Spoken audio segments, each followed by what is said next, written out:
வனாந்தரம் தன்னுடைய பலத்தை காட்டிக் கொண்டிருக்கும் போது ஒரு தேவ பிள்ளை அவர் செய்ய போகிற வயல்வெளியை நினைச்சு ஆண்டவரை பாடி மகிமைப்படுத்துங்க.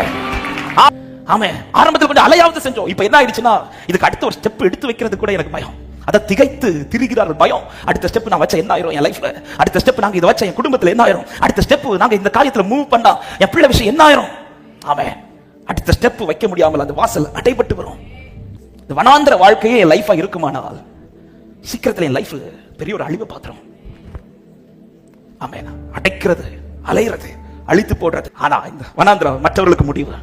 உலக சொல்லும் இதோட முடிஞ்சிச்சு. ஒரு தேவ பிள்ளை ஓகேன்னு சொல்லிடுது, ஆமான்னு சொல்லிடாதீங்க. ஆண்டவர் சொல்ற இதோ இப்பொழுது நான் புதிய காரியத்தை, நீ பழையதை நினைக்காத, இந்த வனாந்திரத்தை நினைக்காத, ஆண்டவர் இதை செய்வார் என்று நம்புகிற தேவ பிள்ளைகள் விசுவாசத்தோட ஆமென் சொல்லுங்க பார்க்கலாம். எனவேதான் சியோனுக்கு சொல்லும் போது இப்படி சொல்லுகிறார். ஏசாயா 51வது அதிகாரம் அதுடைய 3வது வசனத்தை வாசிங்கள். தேறுதல் அடைய செய்து அதன் வனாந்திரத்தை ஏதேனை போலவும் அதன் அவாந்தர வெளியை கர்த்தரின் தோட்டத்தை போலவும் ஆக்குவார்.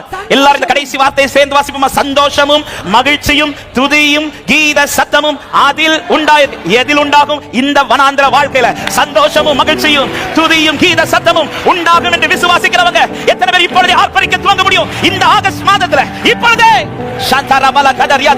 ஆறுதல் செய்வார். ஆமே, கொஞ்சம் முன்னாடி ஜெபித்தீங்களே, என்னை கடாட்சியும் ஆண்டவரே, என்னை கடாட்சியும் ஆண்டவரே, என்னை சந்தியும் ஆண்டவரே என்று இயேசுவின் நாமத்தில் அந்த ஜெபத்தோடு சேர்த்து இந்த வசனத்தை நான் ஒப்பிட்டு சொல்லுகிறேன்.